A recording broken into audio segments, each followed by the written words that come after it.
Então, a gente vai fazer uma palestra bem rápida, né? Falar um pouquinho sobre o papel da microbiologia, assim, são, né, milhares de papéis que o microbiologista tem, né? Quando a gente olha para o mercado aí, pensa, por exemplo, em food, né? Essa situação toda que aconteceu de contaminação nessas grandes empresas com chocolate, aqui no Brasil, uma grande empresa de chocolate com contaminação microbiológica, com larva, com uma série de outras coisas, né? Quando a gente vê recall em grandes empresas para produtos lácteos também, que são dry, né? São produtos em pó, são secos, e aí todo mundo fica questionando, mas a gente viu a história aí da Cronobacter né, em produtos infantis, né, em formulações infantis. Então, o mundo inteiro está correndo atrás e está olhando para a microbiologia, né? Então, a microbiologia ela tem uma importância diferente no mercado. Então, são muitas áreas de atuações, muitas coisas que ainda estão acontecendo, né? Então, hoje a minha proposta é falar um pouquinho sobre isso. A Cris tem bastante experiência, se quiser agregar, vocês também, né? Então, a gente vai fazer aqui uma apresentação. Eu espero que seja que venha, né? Casar aí com o que vocês estão buscando. Deixa eu tentar fazer a abertura aqui. Não sei se todo mundo já está vendo a minha tela. Acho que já, né? Eu não consigo ver. Não sei se alguém pode me dizer se está vendo. Sim. Sim? Opa, tá dando um eco. Bom, vamos lá então. A gente vai falar um pouquinho da importância da microbiologia na indústria de uma forma geral, né? Eu sempre começo essa palestra falando uma frase que eu acho que se aplica muito à nossa vida no laboratório, à nossa vida na planta, à nossa vida como microbiologista, como analista, como técnico, todo mundo que atua e tem algum papel, né, relacionado com a microbiologia. A micro, ela é macro. Né? Então, a gente sempre fala isso, é uma coisa que eu acho que traz muito o que nós somos, né, o que fazemos, porque a microbiologia ela está presente em toda, né, desde da água que a gente recebe, né, que eu sempre falo isso nos meus treinamentos, a água que a gente recebe é uma água que não é tratada, agora a gente não tem mais contagem, né, a gente só pensa nos patógenos, mas de qualquer forma a gente precisa adequar a água de acordo, né, com o que os órgãos regulatórios solicitam, o que a farmacopeia pede. Então, se a gente vai fazer um produto não estéreo, se a gente tem uma água purificada, se a gente tem um produto estéreo, temos que verificar as endotoxinas, verificar, né, a contagem da água. Então, é uma série de coisas que a gente precisa pensar, né, desde a entrada lá da água, da matéria-prima, né, que começa na casa do fornecedor, que a gente vai lá qualificar. Então, quanto de bioburden, né, de carga microbiana que está trazendo essa matéria-prima para dentro da nossa planta, material de embalagem. Então, a micro realmente é macro, né? Nós aqui não conseguimos enxergar a importância, né, do nosso trabalho dentro da indústria.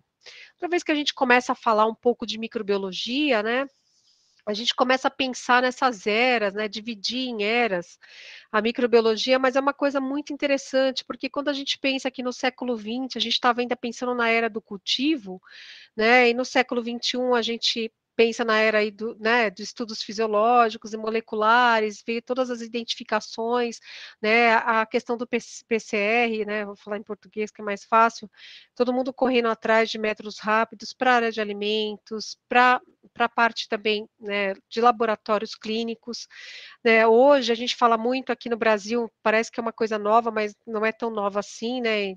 Há muito tempo atrás eu fiz mestrado no método rápido, né? Deixa eu ver, deixa eu fazer uma conta aqui, 2005, nós estamos em 2022, há 17 anos atrás, mas hoje as empresas estão correndo atrás dos métodos rápidos, né, para liberação de produto. Então, será que a gente já saiu muito dessa era do cultivo, né? Uma coisa que eu sempre trago para os alunos, né, para todos nós que somos profissionais, que de uma forma ou de outra a gente está interligado, será que nós saímos da área de observação? Será que nós somos muito diferentes de Pasteur, né? A gente ainda trabalha como Pasteur, né? A gente ainda coloca o produto, a matéria-prima, a água, né, na placa e ainda faz observação. Né? Então, a gente ainda trabalha como Pasteur, né? A gente sabe o papel e a importância de Pasteur. Eu sempre trago isso para a gente refletir. Né? Será que todas as empresas que estão aqui, todo mundo que está aqui me vendo, conversando, a gente está trocando aqui uma informação, né? Já já a gente abre para perguntas, mas será que a gente trabalha diferente disso? Né? Então, a gente ainda faz observação, né? A gente ainda cultiva o nosso produto e faz a contagem. Né? Então, a gente ainda faz muito, né? Traz muito o que Pasteur fazia.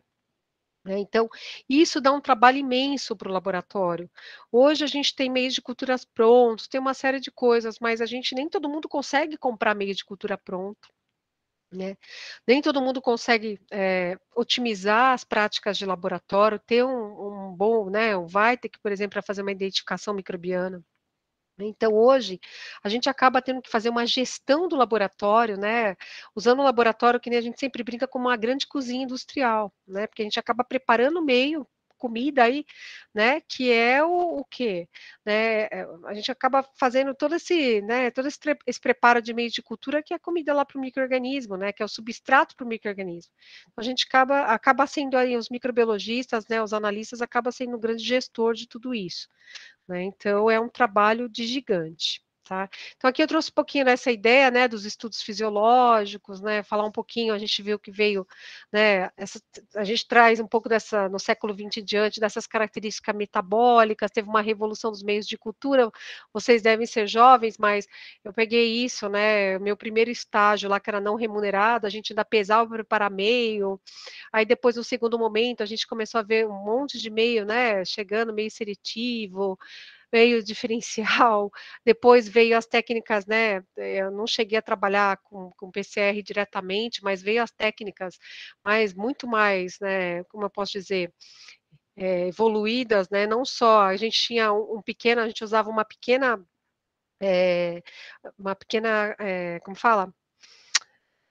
A gente fazia identificação microbiana, né, com uma pequena, com poucas provas bioquímicas, né, uns kits mais antigos, que eu não vou ficar falando aqui o nome, mas eram os kits mais antigos. Hoje a gente tem kits muito melhores, e aí todo mundo já fugiu do kit, já está no VITEC, já está mandando fazer identificação para o DNA, né, então assim, a gente já mudou a forma de identificar dentro do laboratório, né, então aquelas identificações que a gente fazia, né, só o grão, às vezes uma prova bioquímica, ou preparava meio, ou usava, né, um kit microbiano que tinha poucas provas bioquímicas, e no começo nem tinha um computador, né, e nem tinha aí uma biblioteca, né, ligada a esses kits, e hoje a gente tem aí uma série de oportunidades no mercado para fazer identificação, né, a gente tem aí grandes empresas oferecendo, não só no Brasil, como fora do Brasil também, né, identificação microbiana. Né, e vem a era dos métodos rápidos, então eu trabalho com produto estéreo,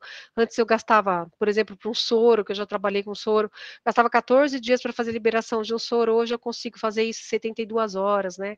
Mas quanto é que custa para mim fazer uma validação de um método microbiano, né, de um método rápido? Isso realmente conversa com, né, com a minha produção? Isso vale a pena? Qual o valor né, de um teste hoje? Né, esses insumos, eles são importados? Eu consigo ter esses insumos? Né, então tem uma série de coisas interessantes. Quando a gente pensa nesse campo aí de métodos rápidos, né, a gente tem métodos rápidos desde análise de água até produto terminado. Tem uma série deles que traz uma série de oportunidades, né, de benefícios para a indústria, não só para a farmacêutica, mas para a farmacêutica também. Né? Então, o que é interessante de tudo isso, né? A gente sabe que desde 2019 a gente teve a revisão aí da Farmacopeia, da sexta edição, né? E nessa revisão, né, os métodos rápidos, eles chegaram até o produto final. Eu tive a oportunidade de trabalhar com método rápido numa empresa, né, que a gente fabricava vacinas, e a gente não conseguia utilizar para produto terminado, porque até 2019 isso não era possível, né, no Brasil, a Anvisa não liberava, então a gente utilizava até a fase de invase do produto, né, de formulação do produto.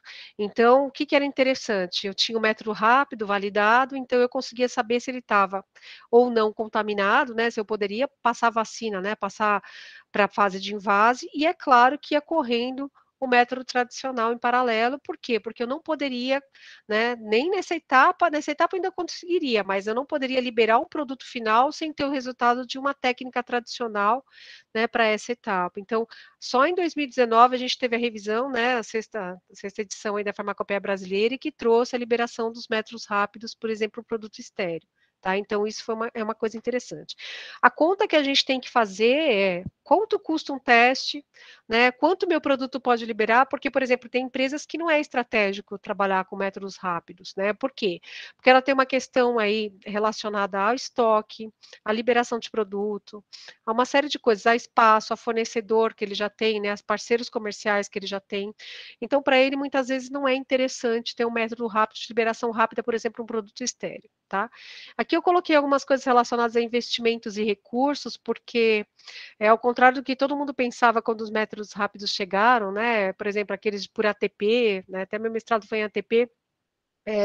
Na verdade, a gente não tem, né, essa coisa de achar que um microbiologista não vai atuar no laboratório, pelo contrário, né? Hoje, se eu for validar um método rápido, eu preciso ter gente muito boa, qualificada, porque eu vou ter que comprovar que esse método rápido, né, de acordo com os parâmetros da farmacopeia, eles são equivalentes, né, ao método, por exemplo, ao método tradicional. A USP fala isso, a farmacopeia brasileira também fala, né? Então, assim, esses métodos são equivalentes, eu posso realmente dizer isso? Isso tem que ter todo um tratamento estatístico, né? Tem que ser, muitas vezes, dependendo do produto, tem que ser submetido para a Anvisa, tá? Isso depende de uma série de outras coisas. Então, é muito importante pensar nisso. E o custo de uma validação, né? Porque quando a gente está no laboratório, meramente no laboratório, nós somos técnicos, né? Por excelência, a gente acaba não se preocupando muito com isso, né? Quando a gente está num cargo de gestão, a gente tem que começar a pensar quais são as oportunidades, né? Será que quanto custa essa validação? Será que vale a pena eu ter esse método, né? Eu conversei com uma pessoa de uma indústria veterinária que me falou, Ângela, eu fiz esse cálculo e para a gente não valia a pena. Né? Então, assim, essa é uma questão importante, né? Então, nós estamos na indústria, nós trabalhamos, somos técnicos, né? Temos que mitigar os riscos de contaminação, né? Esse é o papel do microbiologista, né? A gente vai falar aqui nos próximos slides, mas além de tudo que a gente tem que fazer, mas será que realmente, né? A gente não tem que lembrar que atrás de tudo isso tem um negócio aí, né? A gente está vivendo esse momento regulatório, né, com toda essa mudança aí de 2019 para cá, né, tanto da RDC 301, depois a 658 agora, que praticamente, né, pouquíssimas coisas foram mudadas. Então, assim, o que que representa o Brasil fazer parte do PIX? O que que representa a gente estar lá no, né, fazer parte lá do CH? Né? Então, isso é extremamente estratégico, né, para o negócio. Então, isso também a gente precisa lembrar. Por isso que a gente tem essa pressão, né, no laboratório de microbiologia. Quanto tempo demora para fazer uma análise fisicoquímica? Quanto tempo demora para fazer uma análise microbiológica? Né? Nós estamos falando de micro-organismos, né? Então, a gente não pode exigir que o micro-organismo ele tenha um crescimento muito rápido, a não ser que a gente dê condição para ele, tem um método que vai dar essa condição para ele. Tá? Então, isso é uma coisa bem interessante. Quando a gente pensa no nosso papel, né, nesses controles todos que a gente tem aí, então a gente precisa lembrar um pouquinho de algumas coisas que são interessantes, né? Então, a gente vai conversar nas próximas aulas, eu vou dar algumas, acho que umas duas disciplinas para vocês. Então, por exemplo, a gente acaba falando sempre dessa, né, dessa harmonização aí. Quando a gente pensa num controle de contaminação, né, que a gente está aqui, que eu até tirei, achei super interessante tudo que está falando aqui, né? A gente precisa lembrar um pouquinho dessa interação, né? Vamos pensar lá quando a gente tem uma contaminação, a gente sempre olha para o processo, né? E a gente precisa lembrar de alguns pontos importantes, né? Do que é feito o processo? O processo é feito de equipamentos, de pessoas, né? Então, de matéria-prima, de uma série de coisas. Mas onde é que está esse processo? Ele está dentro de uma, né, das utilidades, ele está dentro de uma área. Então, assim, existe uma interação intrínseca entre tudo isso, né? Entre o produto, o processo e a utilidade. Né? Nós, sempre quando a gente tem um problema, sempre quando a gente vai pensar em mitigar risco, né, já que a gente só fala de risco, né, se a gente pensar na 301, na 658 agora, a palavra risco, né, ontem eu estava ouvindo uma pessoa falar que 78% da legislação aparece a palavra risco, né.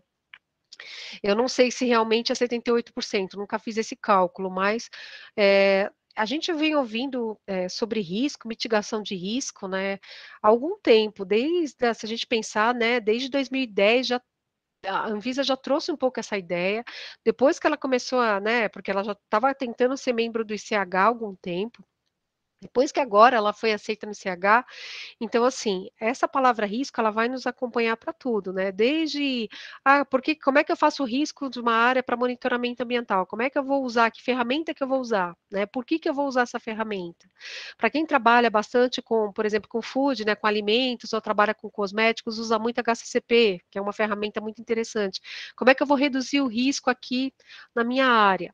Então, quando a gente pensa nesse controle de contaminação, nos riscos potenciais, então a gente precisa pensar na interação do todo. Porque normalmente a gente fica pensando o seguinte: não, o problema é o meu produto, que ele é um produto super suscetível, que ele tem água na formulação, ou o problema é minha área, que já teve problemas de contaminação. E para um produto, por exemplo, não estéril, né? Porque para um produto estéreo eu consigo ter uma legislação, eu controlo tudo isso, e para um produto não estéreo. Então, essa visão aqui, ó, de contaminação, do controle do todo, então eu tenho que controlar environment, ou seja, monitoramento, materiais, processos, produtos, pessoas, está dentro desse, né, de monitoramento ambiental, do meio ambiente, né?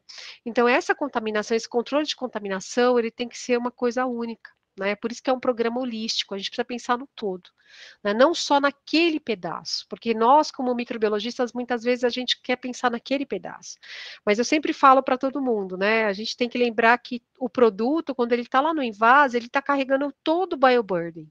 Seja ele um produto estéreo ou não estéreo. Claro que se ele for por esterilização terminal, ele vai passar por um autoclave. Se ele tiver um processo asséptico e for um produto estéreo, ele vai mitigando os riscos, diminuindo esse bioburden ao longo do processo até ele ser um produto estéreo. A gente tem filtração esterilizante, tem muitos processos que usam matérias-primas que não são estéreis, né? É óbvio que depois da filtração a gente mitiga isso, tá? Então, tudo isso faz parte, né, dessa visão, desse processo holístico aí do negócio, tá? Que isso é importante para todo mundo entender. Não sei se todo mundo está ouvindo, está entendendo até agora, está um silêncio assim. Se tiver alguma pergunta, fiquem à vontade.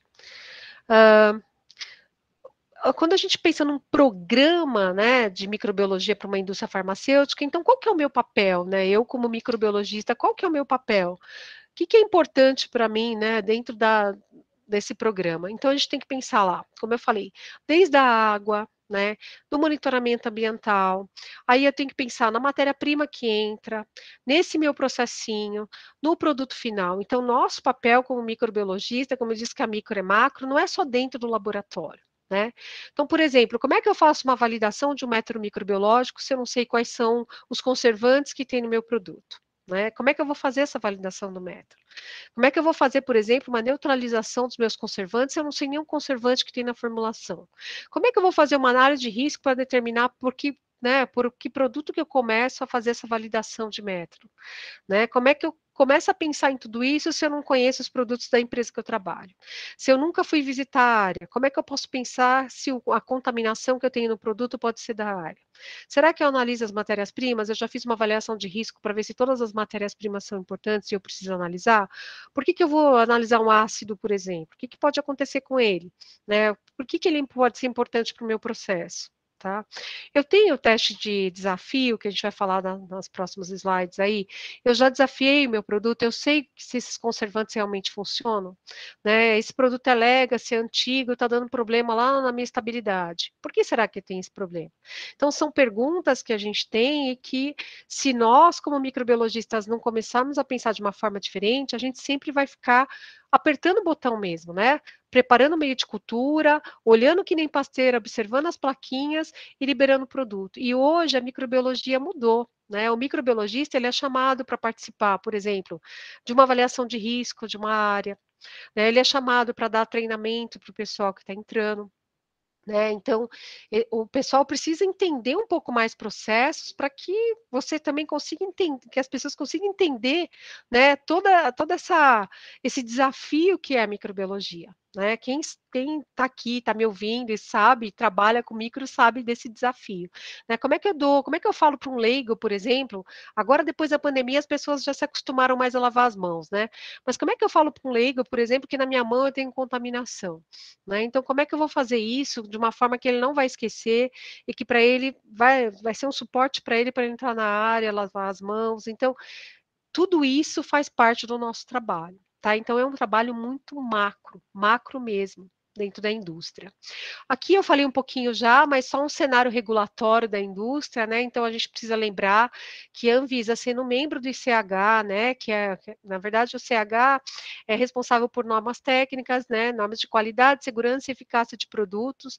Então existem países do mundo inteiro, órgãos regulatórios do mundo inteiro que participam. A Anvisa já faz parte do ICH agora, é um dos membros regulador, que é importante isso, ou seja, ela pode opinar, né, para mudar, para fazer mudanças se for necessário. Então, ela também tem algumas responsabilidades, né, dentro como membro do ICH.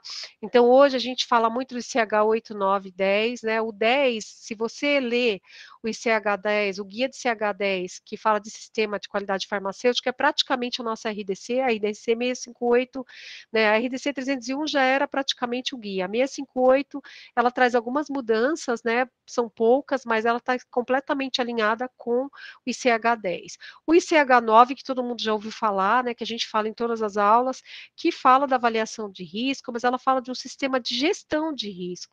Não é simplesmente utilizar uma ferramenta de risco, né? É o sistema de gestão de riscos dos processos de qualidade, que começa lá desde o meu desenvolvimento, que é o ICH 8. Tá, que traz a importância do desenvolvimento. E nós, como pessoas que atuam na microbiologia, seja farmacêutico, bioquímico, biomédico, químico, todo mundo que trabalha na microbiologia, acaba que a gente começa a se envolver desde o desenvolvimento, né? Avaliando lá os conservantes, depois passando para essa parte de monitoramento. Então, a gente acaba fazendo parte de todo esse sistema aí. Tá? E a 301, né, que agora é 658, ela está harmonizada com o PIX. O que é o PIX, né? Como está aí em inglês, que é as siglas, né, que é Pharmaceutical Inspection Cooperation, ou seja, ela é um esquema de cooperação entre vários países. Então, por exemplo, digamos, o México faz parte desse esquema, eu sei porque, por coincidência, eu fiz uma auditoria esses dias e eu vi que o México faz parte desse sistema. Então, o que acontece com isso? O que quer dizer isso, né? Então, o produto que, por exemplo, eu possa fabricar no Brasil, né, e se um órgão regulatório daqui me auditar e me der as boas práticas, pode ser que se eu exportar esse produto para o México, que faz parte desse mesmo esquema, eles não precisam vir aqui me auditar, né? Essa cooperação, ela traz um monte né, de harmonização, de importância, de segurança para o mercado, né? E também é óbvio, tem o que a gente sempre fala, né? A gente precisa entender, como a gente já falou, que isso é estratégico, é um negócio, né? Quanto é que custa fazer uma auditoria em outro país, né? Mesmo a gente agora nessa etapa de auditorias aí online, mas quanto é que custa tudo isso? Quanto isso otimiza para o negócio? Né, para uma importação, uma exportação aí. Então, isso faz parte do negócio e também traz uma série de benefícios regulatórios para o país, tá? E as palavras que a gente vai cansar de ouvir nessas novas, né, legislações aí, que é o ciclo de vida do produto, né, ou seja, desde o nascimento dele até a descontinuação, né, e o acompanhamento dele no mercado. Melhoria contínua, que é uma coisa que a gente precisa ter também dentro do laboratório, não é porque eu vou ter um método novo, ou porque eu vou ter, por exemplo, uma forma, um VITEC, como eu falei lá, uma forma de identificação microbiana, ou eu vou usar, né, vou mandar para o fornecedor que usa, por exemplo, um método, né, molecular de identificação, não é isso, né, mas melhoria contínua você pode implementar na sua vida diariamente, né, o que eu posso fazer para otimizar meu trabalho dentro do laboratório, né, então, isso que eu acho que os órgãos regulatórios, de uma forma geral, esperam. Tá? E avaliar o risco. Então, o risco a gente pode avaliar dentro do nosso processo, dentro do laboratório, né? Ser suporte para avaliação desse risco e essa, né, prevenção de contaminação aí, de uma forma geral na planta, tá? Bom, aqui eu trouxe algumas aplicações da nossa rotina. Então, desde o desenvolvimento do CH8 lá, né, desde o challenge, para quem trabalha com cosméticos entende bastante isso. Na indústria farmacêutica existem produtos que, né, não são feitos ou são antigos, mas assim, para quem já trabalhou sabe que esse desafio é um trabalho imenso, muitas vezes a gente terceiriza, ou quem já teve a oportunidade de trabalhar, né, o que eu vou fazer? Eu vou desafiar o meu sistema conservante, então muitas vezes o pessoal de P&D né, você tem uma área de desenvolvimento de microbiológico, principalmente nessas grandes empresas nacionais e também essas de bens de consumo multinacionais, como Colgate, essas outras empresas, elas acabam tendo uma área só para teste de desafio, por exemplo, né, para novas formulações. Então, o microbiologista trabalha junto com o time de desenvolvimento, é muito interessante, né, porque você acaba avaliando o perfil microbiológico de cada formulação. Tá? Então, precisa entender um pouquinho também dos conservantes, que é um outro desafio para a gente. A gente falou um pouquinho das validações aí dos métodos tradicionais, né? A gente vai falar um pouquinho mais já já, porque a própria RDC 166, que não é para microbiologia, ela fala que não é preciso, mas a gente sabe que o entendimento é um pouco diferente, né? E os métodos rápidos, como eu já falei para vocês. Então, por exemplo, você pode atuar como desenvolvimento de biocida, para biotecnologia também, os treinamentos de uma forma geral, né? A gente sabe que o microbiologista, ele também pode dar um suporte na planta, então tem empresas de bens de consumo, essas grandes empresas, né? Que fabricam, por exemplo, cosméticos, produtos de higiene de uma forma geral, ele tem um microbiologista muitas vezes na planta, por quê? Porque a gente está falando de um produto que é não estéreo, então ele precisa ajudar a reduzir esse bioburden, né? Suporte para vendas, no controle de qualidade, então a micro é macro, né? A gente tem milhões de áreas de atuação, isso aqui eu trouxe só algumas, tá? Aqui eu trouxe algumas coisas, né? Como a gente falou lá da presença, da avaliação, então a gente sempre fala dos métodos, né? Para nós, na área farmacêutica, a gente sempre fala das análises que ou são qualitativas, né? Ou seja, presença e ausência, por exemplo, um teste de celeridade, né, ele é qualitativo, é presença e ausência, né, ou são quantitativas, eu vou fazer uma contagem, vou mensurar, como os capítulos lá, 60 da USP fala, né, 60 para Burkholderia, mas 61 fala disso, né, e identificação, eu coloquei aqui o Mauditoff como um exemplo, né, para identificação, que muitas empresas compram, mas aí também tem a questão do risco, né? Do risco e do custo-benefício.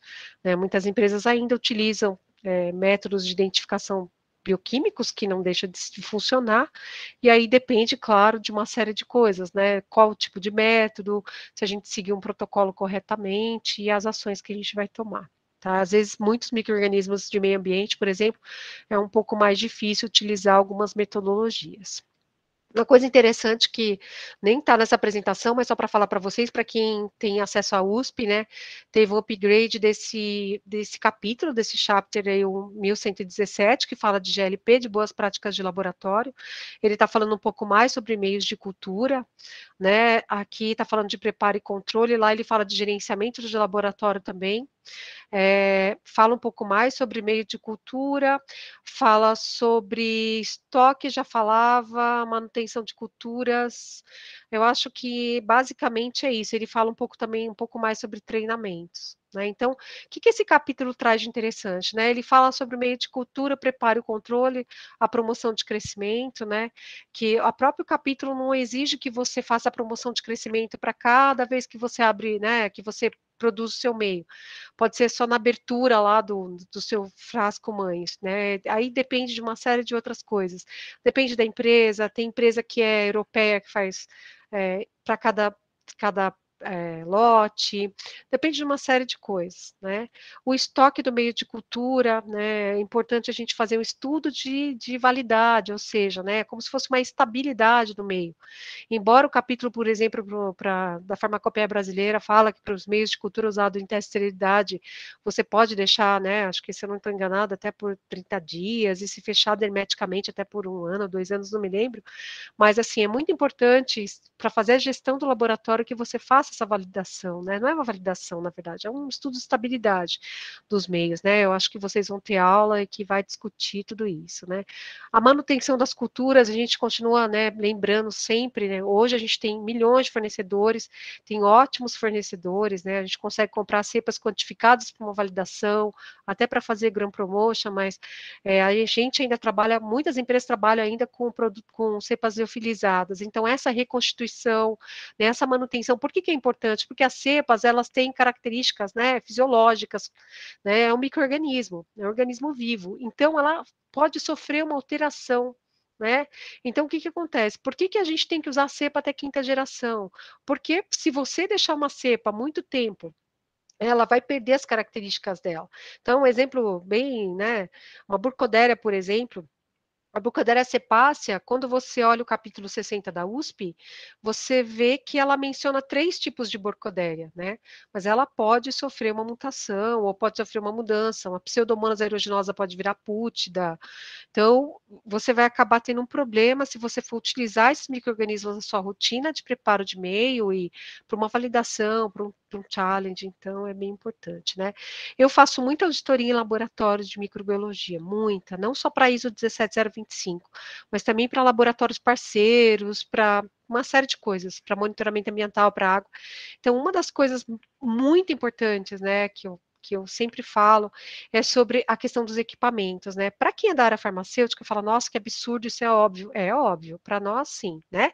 Fazer qualificação dos equipamentos, incluindo as estufas, né? Fazer monitoramento, né? Ter, ou, por exemplo, né, ou um backup de uma incubadora, de uma estufa, ou você tem um gerador, isso é óbvio, mas para algumas áreas, por exemplo, para cosméticos, para outros laboratórios, outras áreas de aplicação, isso não é normal, né? Não tem uma legislação que exija, ela menciona de uma forma geral os equipamentos, né?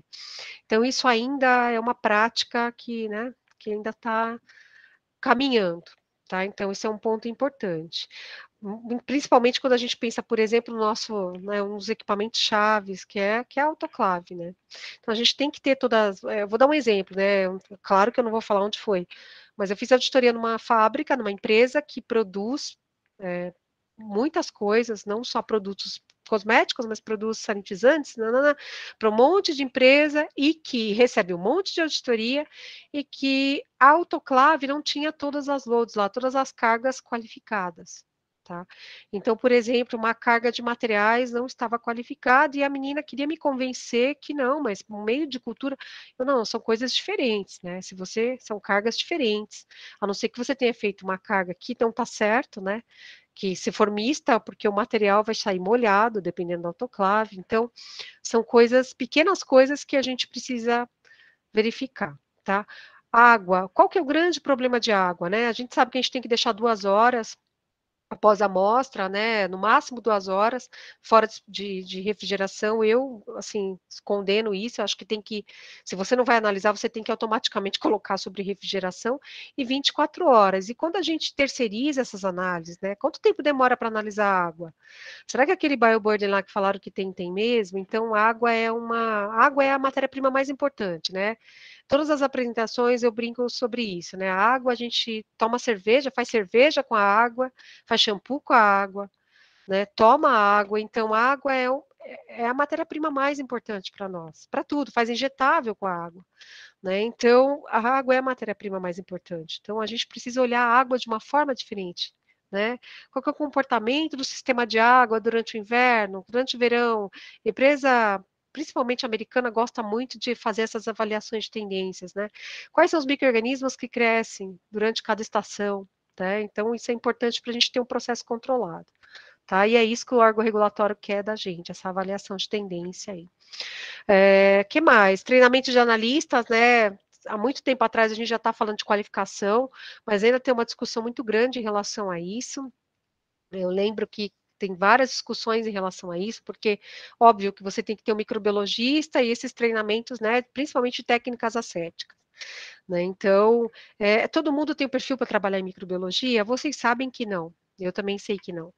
Né? Então, isso é uma coisa complicada na micro, né? Então, técnicas assépticas, documentação, então, tudo isso, né, hoje com Alcoa Plus, Alcoa Plus Mais, então, né, Plus, né, que a gente fala, então, isso é bem importante, tá? Em termos do laboratório.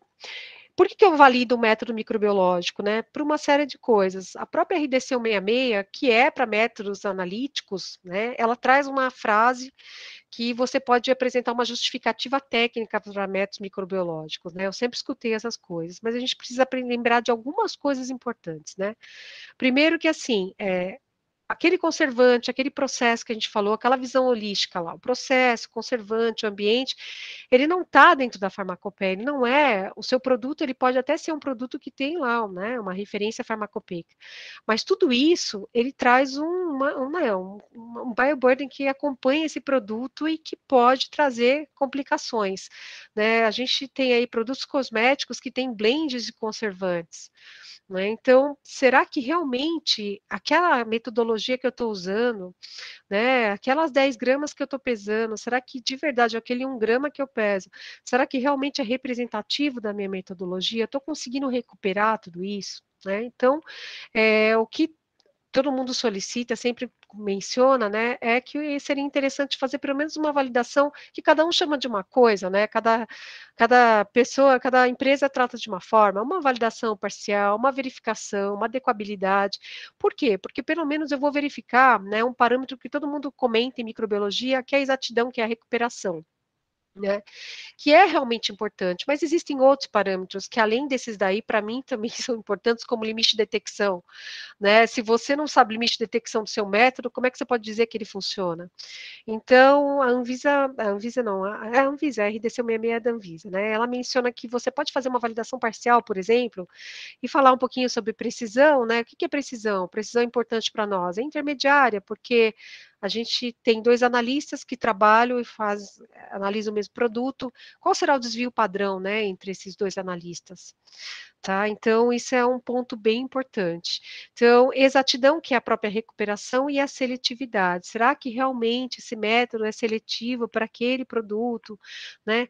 Diante de tudo isso, né, a gente sempre começa a fazer uma validação de um método, né, ou parcial, ou uma validação completa quando eu desenvolvo o método, eu tenho um método novo, ou um produto novo, né? A gente sempre começa fazendo, o sistema, né, avaliando a neutralização, né, esse é um parâmetro muito importante. Há muito tempo, assim, muita gente confunde a exatidão, que é a recuperação, né, com o sistema de neutralização. Então a neutralização, isso está até na USP, está na farmacopeia, né. A gente precisa avaliar se realmente aquele sistema conservante que eu uso, né, se aquele letim, TSB com polissorbato, por que eu ponho Twin? Né, alguém já se perguntou por que eu ponho Twin? Não é isso que a gente usa, que é o polissorbato? Por que coloca aquela concentração de polissorbato para inativar o sistema conservante? Será que inativa todos? Será que todos os conservantes que tem na formulação da empresa vai inativar? Né? Por que às vezes a gente tem que adicionar lecitina? Então, tudo isso parece uma coisa assim muito básica, mas não é. Né, tem um porquê. Eu tenho que inativar o meu sistema conservante, mas eu também tenho que inativar e garantir que, né, eu não vou matar os micro-organismos se por acaso eles estiverem presentes ali. Então, na verdade, o pulo do gato aí, para nós, a micro, é o sistema de neutralização, né. Então ele precisa ser efetivo para neutralizar o conservante, mas ele também não pode ser numa quantidade tão grande ou ser inadequado para aquele conservante e acabar não recuperando os micro-organismos, tá. Então, isso é tão importante quanto avaliar os outros parâmetros, tá. Bom, o que mais que é importante aqui? Eu coloquei algumas outras aplicações, né, coloquei teste de esterilidade e endotoxinas, que também é um teste importante, uma validação importante. Para produtos não estéreis, eu coloquei contagem e pesquisa de patógenos e agora da Burkholderia também. A água também é super importante, tem métodos rápidos para análise de água.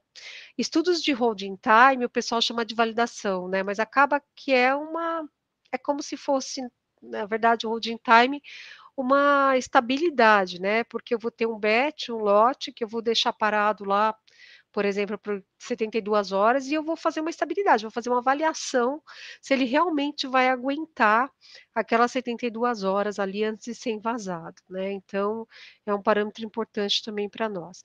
Media fill, né, para quem trabalha com produtos estéreis sabe o trabalho que é fazer um media fill, envasar meio de cultura, fazer leitura, é um trabalho de gigante. Suave, até hoje, assim, eu sempre às vezes eu recebo, ou pedido para ajudar em desenvolver, protocolo ou todos os treinamentos, o pessoal quer entender um pouco mais sobre Suave, né. Suave dá para dar uma aula de, sei lá, 3 dias de aula, né, a Cris está aqui e sabe o que eu estou falando.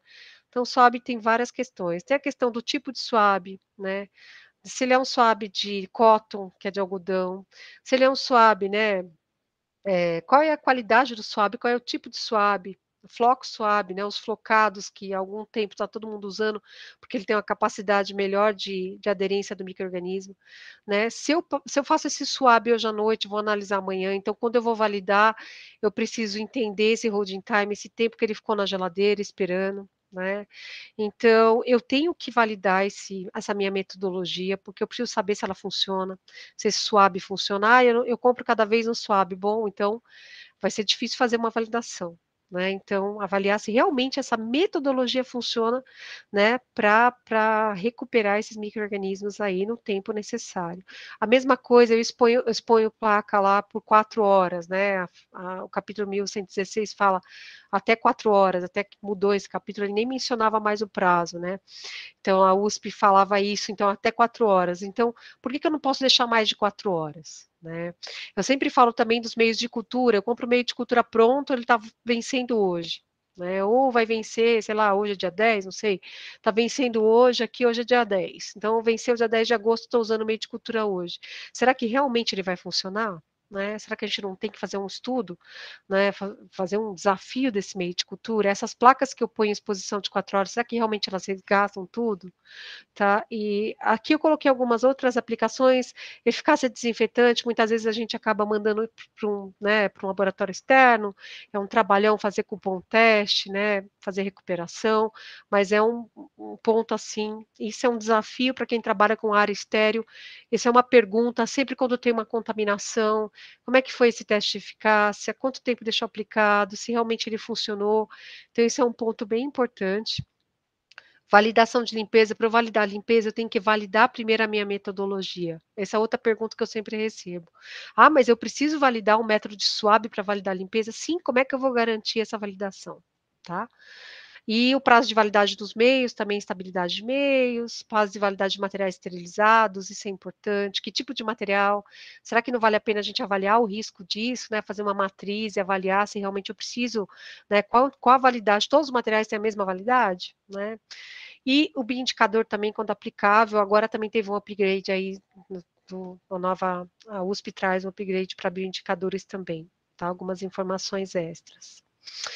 Eu sempre falo um pouquinho de monitoramento ambiental, né, a gente sempre pensa que monitoramento ambiental é importante só para produtos estéreis, para não estéreis também. Então, quando a gente fala de monitoramento, a gente fala de um programa de monitoramento. Então, primeiro a gente precisa definir esses pontos críticos nessa área. Claro que se a gente está falando de estéreis, a gente tem uma ISO, que é 14644, mas e quando a gente fala de um produto não estéril, né?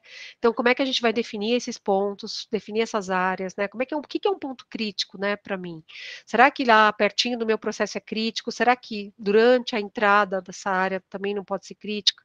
Né, então, monitoramento de pessoas, isso é bem importante. Para vocês terem uma ideia, não sei se alguém aqui trabalha em empresa americana, mas existem empresas, existem regiões que é muito complicado fazer monitoramento de pessoas por conta do próprio sindicato, né, isso é uma curiosidade interessante. Você não pode expor as pessoas, então você pode até fazer monitoramento para avaliar o perfil de qualidade da sua área, mas você não pode anotar o nome nas placas, não pode, eu não sei se vocês sabiam disso, isso é um ponto bem interessante para comentar, tá. É claro que quando dá contaminação, você não vai colocar no, né, no mural: "Ah, a Ângela cresceu na mão dela", não, não é isso. Mas a gente acaba chamando o operador, tendo uma conversa, requalificando, dependendo se for para um produto estéril, né. E aí eu questionei isso, mas não pode, então é feita uma requalificação geral quando acontece qualquer problema, para não expor o operador, tá. E é claro, gente, é a ferramenta que a gente mais vai usar nessa vida é uma avaliação de risco, uma análise de risco, né, que pode ser com FEMEA, que a gente usa muito na farma, com HCCP, eu vou falar um pouquinho disso rapidamente, né. Então, a gente quando pensa em monitoramento ambiental, a gente tem que lembrar, né, da limpeza e sanitização da área, se foi feita essa validação de limpeza, tá. Hoje, os órgãos regulatórios, eles querem que a gente fale para eles, né, quais são como é quando a gente pensa no risco, quais são a eu que conheço meu processinho, não é? Não é a Anvisa que conhece o processo lá de fabricação de chocolate, lá da empresa da Ângela. Quem conhece Quem é? Sou eu, a empresa é minha. Então eu que tenho que falar para ela quais são os riscos do meu processo, qual que é o limite de alerta de ação, lembra? Até hoje muita gente trabalha lá com 50, 70% da farmacopeia, que antigamente falava disso. A farmacopeia não fala mais isso, né, para água, por exemplo. Né? Então você tem que avaliar de acordo, você pode até usar o approach lá, né, dos 3 desvios, né, 3 desvio padrão ou 2 desvios padrões lá, de 95 a 99%, né? Só que de verdade, hoje o que a gente faz é avaliar o todo, olhar o histórico, né? E fazer uma avaliação estatística mesmo, né? A gente está falando aqui de contágio, mas a gente tem que lembrar também dos micro-organismos, né? Por que que é importante trabalhar com isso? Pô, será que aquela Stingomonas que cresceu lá em janeiro está crescendo de novo agora? O que que pode estar acontecendo, né? E então hoje a gente tem que realmente fazer um tratamento diferente, tá? Olhar para a área com uma outra cara. Aqui era a antiga Instrução Normativa 35, que falava de produtos estéreis, aí que fala aqui que a gente tem que monitorar, né? Então, assim, não sou eu que estou falando isso, né? Para a área limpa, a gente sabe que a gente tem a ISO 14644 e que a instrução normativa, né, para produtos estéreis, que vem acompanhada da RDC, era 301, agora é 658, ela realmente, ela está bem casada, né, conversa com a 14644, né, porque eu já recebi essas perguntas aí em treinamento mesmo. Tá? Então, a gente precisa monitorar as partículas viáveis e não viáveis. Por quê? Uma partícula viável é um micro-organismo, não é? Que todo mundo aqui sabe, mas uma não viável pode carrear uma viável. Então, por isso que a gente tem contador, né? Se for um processo mais caro, mais moderno, aí tem contador automático, né? Ou senão a gente tem que levar os contadores, fazer o contador, né? E a gente não lembra disso, né? A gente acha importante fazer, sabe que faz porque está na legislação, mas não faz né? Não conversa. E eu participei muito tempo atrás, trabalhei numa empresa que agora já recebeu, né? Uma qualificação aí da OMS, e a gente recebeu um consultor extremamente rígido e que a gente acabou aprendendo muito com ele. E ele falou: olha, qualquer problema que der, né, no seu equipamento, quando você tiver qualquer risco, né, que qualquer excursão que der para partículas não viáveis, você tem que olhar para suas partículas viáveis, verificar se teve alguma excursão, o que, que pode ter acontecido, porque as coisas não andam separadas. E é verdade, um processo estéreo, ele não é único, né, ele não está separado. Então, tudo está conversando ali, principalmente quando a gente pensa num processo de, né, asséptico, né, que a gente não tem uma esterilização terminal. Então, a gente precisa olhar muito bem, com carinho para tudo aquilo, tá? Aqui é o que eu falei da ISO 14644, que eu falo bastante, né, ela traz... a gente tem várias versões, né, então ela traz desde a classificação até o monitoramento, então é bem interessante todo mundo conhecer. Aqui é o que traz, né, sobre o que eu acabei de falar, para as partículas, então aqui essa é a quantidade de partículas não viáveis em repouso, né, em funcionamento. Por que que eu tenho que avaliar nos dois? Porque existe um comportamento diferente, né, quando a gente pensa em funcionamento, a gente tem equipamento, lembra que eu falei? Tem as utilidades, tem o ambiente, né? Então, tudo aquele ambiente, né? Tudo aquilo, não é só as pessoas, né? Tudo isso vai aumentar o número de partículas, tá? E é claro que aumentar o número de contaminação. Aqui para partículas viáveis, que são para contagem, né, para a parte microbiológica, também que todo mundo deve conhecer. Quem é de áreas não estéreo não conhece, quem nunca trabalhou em área estéreo, mas só para a gente entender, né? Então, por exemplo, uma placa de contato aí, tipo Rodac, né, para a mão é menor que 1, né? E menor que 1 a gente não tem meia bactéria, né? Então costuma ser 0. Tá? Então, isso é uma outra forma de pensar quando a gente pensa no limite de alerta e ação. Né? Como é que a gente vai determinar isso para menor que 1? Tá? É um pouco diferente esse ponto. Aqui eu trouxe algumas coisas, né, que são importantes quando eu penso numa avaliação de risco. Então, ponto de amostragem, frequência de monitoramento, claro que isso é uma área que eu tenho, que a estéreo é diferente, mas vamos pensar como um todo, né? Métodos de monitoramento, lembra? Incubação em meio de cultura, eu coloquei lá, né, para a gente fazer o desafio, nos slides anteriores. Essa avaliação de tendência e limite de alerta de ação. Sempre falo isso, que é importante. O FDA, ele cobra muito a questão da incubação, né? Nós, no Brasil, qualquer procedimento que você pega numa empresa quando você vai auditar, seja num laboratório reblado, né, com ISO 17025, ou seja numa indústria farmacêutica, você vê lá escrito 5 dias de incubação, 7 dias de incubação, 3 dias de incubação. E para o americano, assim, para o FDA, né, para o órgão regulatório de uma forma geral, e também para as empresas americanas, a gente não fala em dias, a gente fala em horas. Tá? Então, tomem cuidado com o tempo de incubação, principalmente quando a gente pensa num produto estéreo. Né?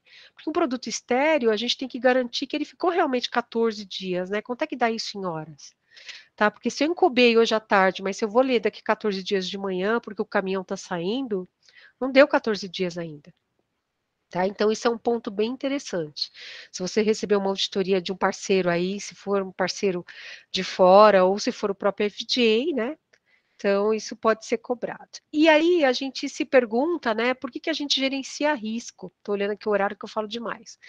Então, a gente gerencia risco por quê? Porque proativamente, né, o órgão regulatório está falando para a gente olhar o nosso processo como um todo, estabelecer, né, tomar uma decisão, fazer uma prevenção e tomar uma decisão frente a possíveis problemas de qualidade, né? E aí eu tenho que olhar os meus recursos, então eu tive um problema de contaminação, né? E aí eu preciso, o que eu vou fazer com isso, né? Numa área limpa, por exemplo. Né? Isso faz parte, é claro, dos órgãos regulatórios, gerenciamento, e tem dois conhecimentos, né, interessantes. Como eu sou, né, farmaceura, que nem eu brinco com o pessoal, eu me lembro que antigamente a gente perguntava para as pessoas, né, por que a gente expõe placa nesse ponto? Ah, porque sempre foi assim, né? Porque foi determinado por não sei quem. Então, assim, hoje a gente, qualquer avaliação de risco, a gente tem que ter um critério do quê? Do conhecimento científico, né? Eu não posso, eu acho. Né? Eu acho, não só vai funcionar se você tiver uma base científica, tá? Então, quando a gente faz uma avaliação de risco, usa uma ferramenta, a gente normalmente tem uma equipe multidisciplinar, porque ninguém sabe tudo, graças a Deus, né? Ainda bem que todo dia a gente aprende alguma coisa, e a gente acaba utilizando isso a nosso favor, né? Tendo lá, por exemplo, eu acho super legal quando tem uma avaliação de risco que tem gente da área de engenharia, porque nós, farmacêuticos, vou falar isso até no final, aí a gente acaba tendo que ser um pouco engenheiro, né? Um pouco. E o engenheiro também hoje precisa aprender microbiologia, né? Então, realmente, essa troca é que enriquece, tá? Aqui eu trouxe algumas informações, mas depois eu mando essa apresentação para vocês, é só para, de uma forma geral, algumas ferramentas, né, que a gente usa bastante. Eu acho que para a indústria farmacêutica usa muito FEMEA, a indústria de alimentos e de cosméticos usa muito HACCP, e de veterinário também usa FEMEA, né? Porque é uma ferramenta que é fácil para a gente, né? Porque tem lá, a gente sempre verifica, né? Como que eu posso dizer assim, os potenciais riscos é muito mais fácil de verificar, embora não seja uma ferramenta que nasceu na área farmacêutica, nasceu na indústria automotiva, né? Então a gente sabe, a gente adora a FEMEA, né? Todo mundo da indústria farmacêutica usa, porque a gente sempre pensa na eficácia, então a gente sempre pensa, né, na pirâmide aí de liberação de um produto, que é qualidade, eficácia e segurança, então a gente acaba conseguindo, né, dentro desses três, desse pilar aí, eu enxergar, né, usar a ferramenta para isso, embora, na minha opinião, o HCCP também é muito interessante, porque você consegue, num fluxograma, avaliar ponto a risco, então é muito interessante. Eu tenho trabalhado com essa ferramenta, acho que é possível não só avaliar risco microbiológico, isso é importante falar, mas também é óbvio que a FEMEA também, mas a gente consegue num HCCP, por exemplo, num processo, avaliar risco biológico, né, microbiológico, na verdade, avaliar risco químico, risco físico, por exemplo, com uma temperatura, que pode ser um problema microbiológico, então ela é bem interessante, né. A gente vai falar um pouquinho dessas ferramentas, né, eu acho que vou dar aula para vocês aí de auditorias, a gente acaba falando aqui. Uma outra coisa interessante de falar, né, é que a gente pode mesclar as ferramentas. Hoje tem muitas empresas que usam, por exemplo, ferramentas como HCCP junto com Ishikawa ou, né, a árvore decisória lá, 5W, como é que é isso? Como é que é? 5WH com Ishikawa. Ontem eu vi uma apresentação, uma pessoa falou isso, achei legal, e é verdade, né? Então, aqui é mais ou menos o que a gente pode usar. Como é que eu uso o Ishikawa para um processo assético? Quais são os riscos no processo, né? Então, a gente pode dividir isso por várias, né, várias etapas. Então, pessoas, né? Meu processo é um processo que tem muitas pessoas, as pessoas estão qualificadas, né? Elas estão aptas para entrar na área, né? Qual o comportamento delas, né? O monitoramento ambiental que vai me falar, né? Então, se a gente pensar, por exemplo, em materiais, né? A gente pensa em materiais de uma forma geral. Então, por exemplo, os materiais que entram na sala, né? Esses materiais são estéreis? Eu tive algum problema com eles? O ambiente, como está o resultado do meu monitoramento ambiental, né? O método que eu estou usando para avaliar isso, ele está validado? Então, por exemplo, eu uso SWAB, eu exponho placas, né? Eu tenho certeza que isso funciona, tá? A máquina, meus equipamentos, eles estão qualificados, tem monitoramento, medidas, eu posso colocar até em medidas a parte de limpeza, né, e sanitização, que também pode estar em ambiente. Então, e nem sempre as empresas, principalmente as americanas, nem sempre elas usam todos os M's. Você pode usar parcial, mas isso vai te ajudar a chegar num problema, por exemplo, tá? Então, ou a mitigar um problema. Tá? Então, ontem, uma pessoa da Anvisa estava dando uma palestra, eu ouvi, ela falou uma coisa que eu achei muito legal. Ela falou que as pessoas usam análise de risco para liberação de produto. Né? E que não é isso que o órgão regulatório espera. Ele espera que você use uma avaliação de risco para mitigar um problema. E é isso. Né? É isso, é a oportunidade de mitigar um risco, é o próprio nome diz. Não para avaliar o risco durante a liberação de um produto. Né? Então, o que, que a gente precisa fazer quando a gente pensa em microbiologia? A gente tem que reduzir tudo isso, né, esse bioburden, para evitar que você tenha uma contaminação. Para quem trabalha com produtos não estéreis, entende o que eu estou falando, né? Então, veja a quantidade de, né, de problemas que eu tenho, né? Então, para um produto alcançar a especificação, a gente tem que pensar em tudo, né? Que tipo de ferramenta foi utilizado em utensílios, se ela estava estéril, né? Então, o que mais que tem aqui que é importante, né? As minhas matérias-primas, ou os ingredientes farmacêuticos, os processos, a embalagem, práticas de higiene, né? A validação de processo, validação de limpeza, a água que eu uso, lembra? O treinamento de pessoas, porque não é porque você não tem um processo estéril que você não vai ter pessoas treinadas, muito pelo contrário, né? Você pode ter um problema maior ainda. Tá? Então, tudo isso, eu sempre brinco e pego aqui, né, um exemplo, tudo isso está aqui dentro do meu produto. Tudo isso é o BioBurden e a especificação do meu produto. Então, só para a gente imaginar, né, a quantidade de trabalho que tem, tá? Existe um capítulo da USP que fala sobre não estéreis, né, eu acabei de falar, existe uma coisa que, né, que um micro-organismo que todo mundo, a gente acaba comentando muito, né, a gente falava muito de patogênico, hoje a gente fala de objetáveis, né, censuráveis em português, mas é objectionable, né, são os micro-organismos que podem causar, de alguma maneira, aí, as enterobacteriáceas, né, as enterobactérias podem causar um problema, né, para o produto. Então, as empresas, de uma forma geral, que trabalham com produtos não estéreis, elas estão muito preocupadas, né, com esses micro-organismos, principalmente as empresas de bens de consumo, por exemplo, né? Nos últimos anos teve muito recall de lenço umedecido, recall de shampoo, recall de uma série de micro-organismos, por exemplo, um deles é a Burkholderia cepacia, né, que vem trazendo muitos problemas para produtos não estéreis. Então, por isso que desde 2019 tem um capítulo novo, por exemplo, de Burkholderia aí na USP, né, que a gente precisa realmente avaliar para produtos não estéreis. E o que é interessante é que não fala de água, né, mas ela era uma pseudomonas antes, mas não menciona, por exemplo, água nesse capítulo, mas é óbvio, né, que seria muito importante que vocês adicionassem a Burkholderia, como muita gente adicionou para avaliação em sistemas de água também.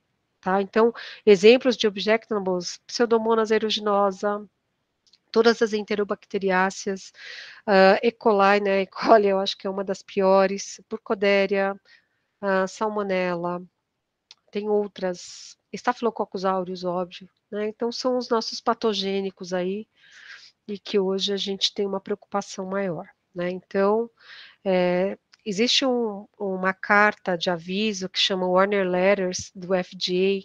Eu sempre trago isso, né? É de graça, é só acessar. A gente acabou de ter um recall aí de uma grande empresa para produtos láticos, por exemplo, foi em fevereiro desse ano, se eu não estou enganada. Né? Então é muito importante por Corynebacter, eu acho que Sasazaki, se eu não me engano.